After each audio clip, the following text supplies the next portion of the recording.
వెళ్తున్నావు? బ్రహ్మదేవి రాజకావాలండి. ఏం పని? ఈరోజు ఏమన్నా ఫంక్షనా లేకపోతే వాళ్ళు పిలిచారని వెళ్తున్నావా? దేనికి వెళ్తున్నామా? ఫంక్షన్ లేదు, వాళ్ళు పిలవలేదు.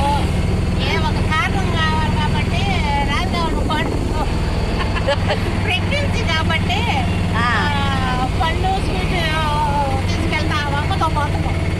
అంతేనా? ఏమి టైం ఎంత అయిందా? ఏం చేస్తామమ్మా, మా ఫ్రెండ్ ఉందే మల్లేశ్వరాడే, బెస్ట్ ఫ్రెండ్ అని చెప్తాను కదా. పొద్దున్నే చెప్పాలి కదా. ఎప్పుడు చెప్పిందా? 10 గంటలప్పుడు చెప్పింది పోదామా. 10కి చెప్పింది. నువ్వు ఎన్నింటికి రెడీ అయ్యావు? 11 గంట కిందకు వచ్చేసిందా.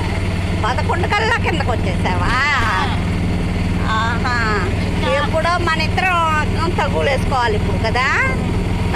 11కి వచ్చేసి 11:10 గంట ఆటో వచ్చింది, బయలుదేరింది. ఊర్లో ఒక 10-20 నిమిషాలు ఆగింది. మళ్ళీ వస్తా నెల్లూరులో అత్తూరు బస్ స్టాండ్లో ఒక అరగంట పట్టినట్టుంది. ఆగిలే ఒక 20 మినిట్స్ ఉంటుంది. ఇంకా అక్కడి నుంచి బయలుదేరింది. ఈ టైం అయ్యా ఏం చేస్తాం. సరేలే, ఎండన పడొచ్చారని రాజుగా చల్లగా ఏమన్నా చూసిస్తుందేమో అని ఎక్స్పెక్ట్ చేస్తున్నాను నేను. సరే అయితే అమ్మా.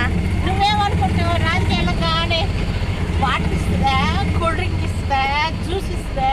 కూల్ డ్రింక్ ఇస్తుంది. ఆల్మోస్ట్ అంతే అనుకుంటా. జ్యూస్లో ఎక్కువ వస్తుంది, కూల్ డ్రింక్ అయితే పక్కనే తెచ్చిస్తుంది. థమ్సప్ అంటే నీకు అందులో ఇష్టం కదా, థమ్సప్పే తెస్తుంది ఆ పిల్ల. రెడీగా పెట్టి పెట్టండి. ఫ్రిడ్జ్లో రెడీగా ఉంటాయి. పోగానే నీకు. సరే కానీ మళ్ళీ అక్కడే వెళ్తున్నాం కదా. రాజుగా వాళ్ళ కోడలకి నువ్వేం చేస్తున్నావు? నేనేం తీసుకెళ్తున్నానంటే కేకులు స్వీట్ కేకులు. స్వీట్ కేకులు ఎక్కడ ఎట్టి చుట్టాలు తెచ్చుంటారులే. లేదబ్బా. సరే, స్వీటు హాటు, పండ్లు పూలు, అంతే కదా. ఇంకేమున్నాయి తీసుకోవాల్సినది? అంతే కదా. నేను యాపిల్ తీసుకున్నాను. ఈ పూలు తీసుకున్నాను. నువ్వేం తీసుకున్నావు? పెట్టుకునే పూలు కొనలేదబ్బా. సరేలే, దేవుడికైనా పెట్టుకుంటారు కదా. నేను ఏం తీసుకున్నాను? నేను కూడా స్వీటు హాట్ తీసుకున్నాను.